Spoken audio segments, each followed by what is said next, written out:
argument that Netanyahu put forward is that if the Palestinians released hostages or put down their arms, there would be no violence. But if the Israelis did this, they would be destroyed, right? Because they're in such a hostile region. That's why they have to have a very robust military response to any threat that comes to them. The issue is that the Palestinians, for all intents and purposes, have none of the level of weaponry, are nothing compared to Israel in terms of military might, right? So they already are, if one could say, disarmed. And so the disarming of say, Palestinian groups, what are we talking about? Like even small arms? Because that's what they're using. Or the limited number of explosives that they have, the homemade rockets that they make, which, Israel has a 90+% success rate in shooting those down.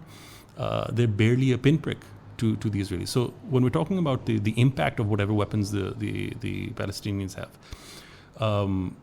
it's negligible. The issue really is Israel wants for Palestine to stop resisting, for stopping.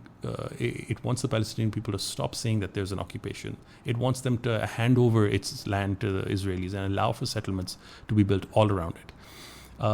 They've already done that in the West Bank. West Bank has become these small Bantustans, these small, enclaves in which Palestinians live in terrible conditions, as opposed to settlements which are, first world settlements, very well designed.